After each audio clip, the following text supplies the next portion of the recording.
Fala pessoal, tudo bem? Aqui é o Wagner Gundim e no vídeo de hoje eu vou tratar sobre um tema extremamente sensível para a nossa democracia.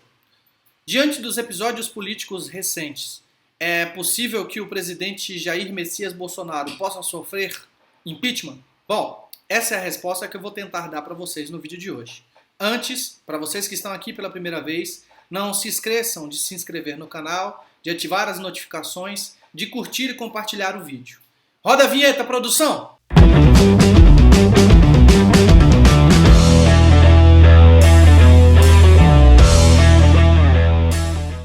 Inicialmente, eu gostaria de fazer um alerta extremamente importante. O objetivo deste vídeo é eminentemente técnico, ou seja, analisar a possibilidade de impeachment do presidente Jair Bolsonaro a partir de uma visão jurídico-constitucional. Então não há espaço aqui para preferências político-partidárias, mas apenas e tão somente uma análise técnica daquilo que tem sido objeto de questionamento atualmente. Antes de discutirmos especificamente os fatos que recentemente estão sendo apontados para o presidente da República como ensejadores do processo de impeachment, é preciso que nós entendamos o que significa tecnicamente o impeachment. Numa tradução literal, a palavra impeachment, que significa impedimento, nada mais é do que um instituto ou um instrumento de responsabilidade político-eleitoral que tem por objetivo afastar do poder o mandatário que perdeu a confiança dos seus eleitores ou dos seus representados.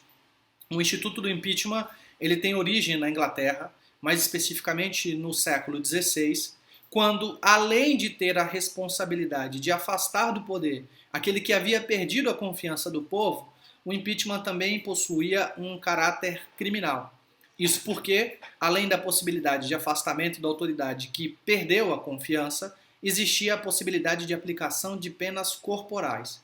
Então, nesse primeiro momento, o impeachment surge no século XVI, especialmente com o objetivo de punir as altas autoridades da corte, principalmente na figura dos ministros, já que os reis eram irresponsáveis politicamente. Já no século XVII, com a Declaração de Direitos de 1688, o impeachment ainda continua sendo um instituto utilizado na Inglaterra, mas ele passa a ter uma formatação diferenciada. Isso porque, diante da possibilidade de aplicação de penas corporais, a mera possibilidade de impeachment já servia como forma intimidatória para que os ministros e os possíveis responsabilizados abandonassem o cargo. É a partir dessa nova utilização do impeachment com um caráter intimidatório que o sistema político inglês passa a ter uma nova formatação. Isso porque, com o advento do sistema parlamentarista, a responsabilidade do chefe de governo ela passa a se dar não mais pelo impeachment, mas pelo chamado voto ou moção de desconfiança.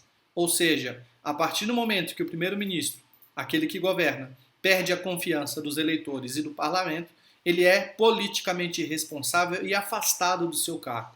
Isso não exige um processo tão técnico, tão rigoroso, inclusive com a possibilidade de aplicação de penas como existe no impeachment. É por isso que desde 1806 o Instituto do Impeachment foi abandonado na Inglaterra. No século XVIII, principalmente com a Revolução dos Estados Unidos da América, o impeachment ele assume uma nova formatação. Isso porque, ao ser transportado para os Estados Unidos da América, o impeachment ele tem duas características centrais. A primeira é que ele tem como única consequência, tecnicamente, o afastamento do governante sem a possibilidade de aplicação de penas corporais. Mas, em contrapartida, embora não tenha a possibilidade de aplicação de penas corporais, o Instituto do Impeachment passa a assumir uma nova formatação, porque, além do afastamento daquele que governa, o impeachment pode impedir a sua habilitação para o exercício de cargo ou função pública por um prazo determinado.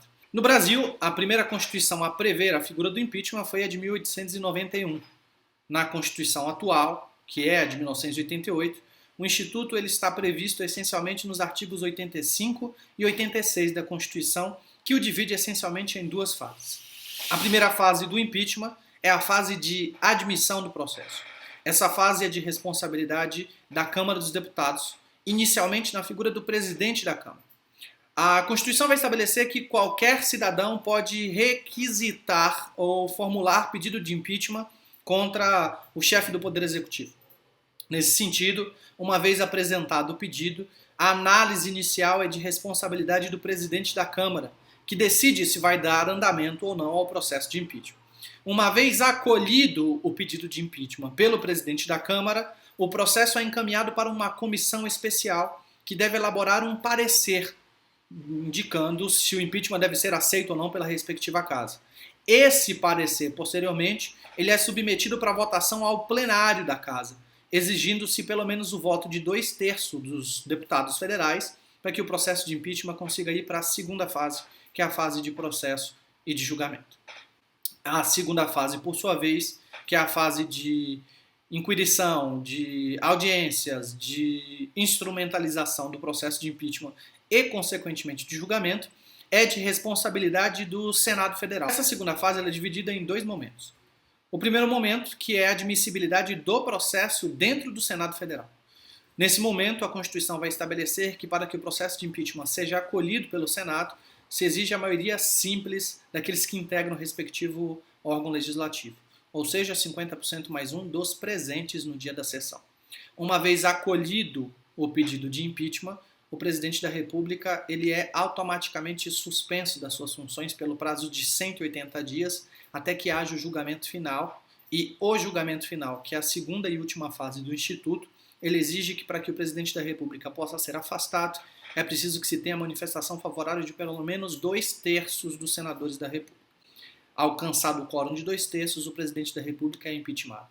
Não alcançado o quórum de 2/3, o presidente da República é imediatamente restabelecido ao seu cargo.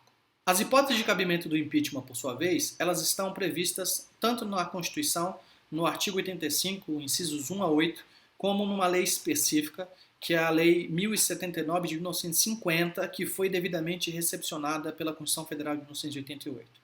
Se analisarmos a legislação específica, podemos perceber que existe uma numeração taxativa, ou seja, apenas haverá a possibilidade de impeachment nas hipóteses previstas textualmente, tanto pela Constituição como pela Lei de Responsabilidade Política do Impeachment. Aqui eu gostaria de fazer uma observação. O processo de impeachment ele tem que ser considerado sempre como um elemento extraordinário, excepcional. Isso porque, ainda que o Instituto esteja previsto textualmente pela nossa Constituição, ele só pode ser de fato utilizado, deflagrado, quando configuradas as hipóteses previstas pelo texto normativo. Nós não podemos aceitar que um processo de impeachment seja iniciado sem que nós tenhamos a configuração do chamado crime de responsabilidade. E daí vem um grande equívoco das pessoas quando analisam o pedido de impeachment. Embora seja, por óbvio, um processo político, no nosso caso e na maior parte dos países, o impeachment ele exige e traz como um requisito essencial um elemento jurídico. Sem crime de responsabilidade, não pode haver o juízo político, que é o juízo de votação tanto da Câmara dos Deputados como do Senado Federal, a respeito da conveniência de se manter o presidente da República ou não. E isso vem do sistema de governo que nós adotamos, que é o presidencialismo. Vejam, no parlamentarismo, o chefe de governo, que é o primeiro-ministro, em função de ser escolhido pelo próprio parlamento, ele pode ser demovido do poder a qualquer tempo pelo chamado voto ou moção de desconfiança. E isso, da noite para o dia, sem maiores aprofundamentos, sem maiores justificações. No âmbito do presidencialismo, como a escolha do presidente da República é efetivada de forma direta ou indireta pelo povo, somente o povo, de forma legítima, pode retirar o presidente da República. Nesse caso, as constituições modernas adotaram a possibilidade de se retirar o presidente da República por meio do impeachment, que, embora não esteja nas mãos do povo, está nas mãos dos representantes do povo. Então essa é a primeira observação que eu gostaria de fazer. Embora o impeachment seja um elemento constitucional e seja legítimo do ponto de vista da retórica constitucional, ele não pode funcionar como uma fórmula mágica para retirar do poder as pessoas que nós não concordamos com as suas condutas. A não ser, é óbvio, que as condutas estejam alinhadas dentro do que tanto a Constituição como a legislação específica traduzem como crime de responsabilidade. Inclusive, a própria professora Mônica Herman e o professor Manuel Gonçalves Ferreira Filho fazem um alerta de que a utilização do impeachment de forma indevida acaba trazendo prejuízos imensos para o sistema político eleitoral do país. Em 2015, isso foi perceptível quando estávamos discutindo o impeachment da presidente Dilma Rousseff. Não acho que quem ganhar ou quem perder, nem quem ganhar nem perder, vai ganhar ou perder. Vai todo mundo perder. Um impacto tanto a nível nacional de instabilidade política, quanto a nível internacional, a queda e a desvalorização do real e tantas outras consequências jurídicas indesejadas que o processo acaba trazendo para o nosso sistema político eleitoral. Se pensarmos tecnicamente no Brasil, em menos de 30 anos de Constituição Federal, nós tivemos 2 processos de impeachment com o consequente afastamento dos seus respectivos presidentes, o que mostra que o Brasil passa, assim como o mundo, por uma crise de instabilidade representativa muito forte. Após essa breve explicação sobre o que é o processo de impeachment, fica o questionamento. Será que o presidente Jair Bolsonaro, em função dos últimos episódios, ele poderia sofrer processo de impeachment? Eu fiz um recorte muito específico sobre 2 situações que aconteceram nos últimos dias. O primeiro caso está atrelado a uma requisição feita pela mesa diretora da Câmara dos Deputados, endereçada a um dos ministros responsáveis pela Secretaria-Geral da Presidência da República. E nesse pedido, nessa requisição, a Câmara dos Deputados solicitou que fossem encaminhados para o seu conhecimento a cópia do exame do presidente Jair Bolsonaro, indicando se ele havia testado positivo ou não para o coronavírus. Em função desses pedidos, foram formuladas hipóteses sobre a possibilidade de responsabilização do presidente da República pela recusa na prestação dessas informações. A primeira coisa que é preciso se atentar é a respeito do que é disciplinado pela Constituição. No artigo 50, a Constituição vai determinar que os ministros de Estado e aqueles que estejam sob a submissão do presidente da República, que eles, se requisitados pela Câmara dos Deputados, pelo Senado Federal ou por suas respectivas mesas diretoras, eles precisam prestar informações sob pena do cometimento de crime de responsabilidade. Vejam, o artigo 50 é muito claro. Ele é direcionado para os ministros ou aqueles que estejam sob a submissão do presidente da República. Então, se eventualmente o presidente Jair Bolsonaro não responder à consulta, que inclusive não foi a ele direcionado, em função da previsão do artigo 50, o presidente Jair Bolsonaro não estaria cometendo crime de responsabilidade. No entanto, se o seu ministro de Estado tentar, por algum motivo, não apresentar o exame, ou ele simplesmente apresentar informações equivocadas, ele sim pode ser responsabilizado tanto por processo de impeachment, como eventualmente por algum processo criminal. Inclusive, a negativa na apresentação do exame pode ser questionada pela via judicial, sendo determinado que esse ministro tenha que apresentar os documentos, eventualmente, por decisão proferida pela Justiça. Mas é preciso fazer uma observação importante. Se eventualmente, por qualquer razão, depois, se for comprovado que o presidente Jair Bolsonaro havia testado positivo para o Covid-19 e havia omitido essa informação tanto da Câmara dos Deputados, tanto do Congresso Nacional, como para todo o povo brasileiro, ele sim poderia ser responsabilizado, não apenas sob o ponto de vista criminal, pela possibilidade de ter praticado crimes comuns, como colocar pessoas a perigo de contágio do Covid-19 e alguns outros ilícitos penais trazidos no Código Penal, como também politicamente. Isso porque uma das previsões para se iniciar o processo de impeachment é a quebra de decoro ou a quebra de conduta ou de honra esperada daquele que exerce o cargo. Nesse caso, não é crível aceitar que um presidente da República, sabendo que testou positivo para o coronavírus, aceitasse participar de aglomerações públicas, colocando em risco a vida de centenas de milhares e, em função das próprias características do Covid-19, de milhões de pessoas, já que a rápida propagação do vírus é o seu grande prejudicial. O segundo caso, por sua vez, está atrelado à aparição pública do presidente Jair Bolsonaro na última manifestação realizada no dia 19 de abril de 2020. Nessa manifestação, várias pessoas, vários manifestantes, expressamente, textualmente e pelas mais variadas formas, faziam pedidos absurdos, como a volta da ditadura, a volta dos famigerados atos institucionais, principalmente o AI número 5, que foi um dos mais devastadores durante o regime militar no Brasil, e o fechamento do Congresso Nacional e do Supremo Tribunal Federal. Veja, embora o presidente da República não tenha em algum momento se manifestado sobre esses pontos, o que se discute com ele é principalmente no que diz respeito ao seu silêncio ensurdecedor. O presidente da República estava numa manifestação popular que expressamente trazia como valores e como objetivos centrais a volta da ditadura, a derrubada do Congresso Nacional e a derrubada do Supremo Tribunal Federal, e o retorno a atos de caráter autoritário que são completamente contrários ao ambiente democrático. Então, não, o presidente da República ele não pediu expressamente pela volta desses atos. Ou, não, o presidente da República também não se manifestou favoravelmente a essas formalizações políticas efetivadas durante a manifestação. Mas não é crível que um chefe maior de Estado, que o chefe de governo, que a maior autoridade no governo federal do país participe de um ato como esse e não de alguma forma tente repreender as reivindicações a respeito de condutas que contrariam expressamente a Constituição Federal. Bom, é preciso desde logo repudiar qualquer manifestação que tenha como objetivo o retorno de atos ditatoriais, que tenha como objetivo fechar o Congresso Nacional ou fechar o Supremo Tribunal Federal. Vejam, eu não estou dizendo que essas instituições elas não passam por um processo de deformação.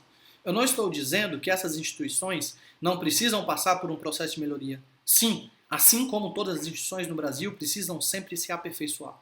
Mas a própria Constituição ela expressamente assegura a independência dos poderes, daí a necessidade de se ter o Legislativo, Executivo e Judiciário firmes e fortes, e a própria Constituição ela prevê que o regime democrático, a forma federativa de Estado, o voto direto, secreto, periódico universal são elementos essenciais no sistema. São, inclusive, revestidos de um teor que nós chamamos como cláusulas pétreas, ou seja, aquele núcleo intangível da Constituição, o que não pode ser excluído, o que não pode ser abolido, o que não pode ser reduzido. Daí, então, a necessidade de afastarmos qualquer tentativa nesse sentido. Inclusive, acaba sendo um contrassenso se pedir pela volta da ditadura militar do ato institucional número 5 no âmbito de uma manifestação popular. Isso porque o ato institucional número 5 não permitia manifestações populares. Isso porque o ato institucional número 5 ele acabou praticamente com os direitos políticos das pessoas no Brasil. Então nós precisamos nos afastar desse tipo de reivindicação que não é nem um pouco democrática e está completamente fora daquilo que está contemplado pela nossa Constituição. Feita essa observação, fica a pergunta. Poderia o presidente Jair Bolsonaro, então, ser responsabilizado pela sua inércia no dia 19 de abril de 2020 ao não repugnar ou ao não rechaçar os pedidos formalizados naquela manifestação em que ele esteve presente, inclusive discursor para essa população? Sob o ponto de vista jurídico, nos parece que a configuração do impeachment está efetivada. O artigo 4º, inciso 2º da Lei 1079 de 1950, que é a lei que prevê os crimes de responsabilidade, ela expressamente coloca como crime qualquer ato que tente atentar contra a existência, a independência ou a regulamentação dos três poderes. Então, tecnicamente, a partir de uma análise estritamente jurídica, parece-nos que o presidente da República incorreu no crime de responsabilidade previsto no artigo 4º, inciso 2º da Lei 1079 de 1950, que traz como crime de responsabilidade atentar contra a existência dos poderes ou tentar, de alguma forma, afastá-los da existência do regime democrático. Embora no dia 20 de abril de 2020 o presidente Jair Bolsonaro tenha feito uma retratação pública no sentido de dizer que não apoiaria atos que fossem antidemocráticos, o seu silêncio no dia 19/4 ele surtiu efeitos políticos muito mais graves.